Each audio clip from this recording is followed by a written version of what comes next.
Bon, comment on est arrivé à la déscolarisation? Donc, les deux filles, qui sont les filles de ma compagne et non pas les miennes, étaient à l'école primaire et l'aînée des deux filles est passée au cours préparatoire. Donc là, c'était fini toute la petite partie jeu.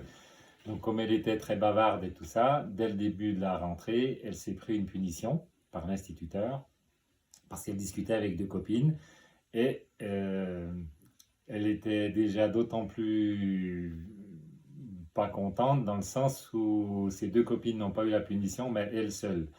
Au dire de l'instit, les deux copines avaient fait leur travail, mais pas elle. Donc, elle l'avait vécu vraiment comme une injustice. Elle est arrivée à la maison en pleurant, en disant qu'elle avait une punition. Donc, voilà, je lui ai dit, ben écoute, pleure pas, on va résoudre le problème. Donc, j'ai demandé à Anne le cahier du jour. Puis j'ai fait un petit mot à l'instit où j'ai écrit à l'instit: est-ce qu'un pédagogue n'a pas d'autre moyen que la punition pour se faire respecter? Est-ce que cette méthode utilisée depuis la tendre enfance développe l'épanouissement, l'intelligence ou plutôt la soumission et l'obéissance?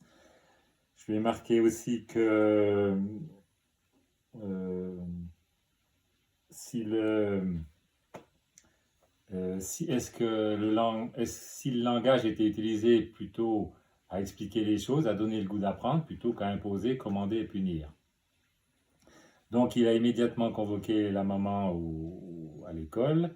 Il a refusé de me recevoir parce que j'étais pas le représentant légal des enfants.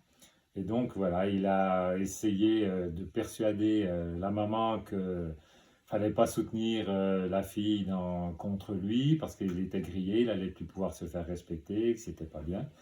Donc voilà, Anne est donc rentrée en me disant on va pas faire toute une histoire pour ça, elle fait ses trois lignes et puis on n'en parle plus. Et moi j'ai dit ah non, non, non, ça se passe pas comme ça, donne-moi le cahier.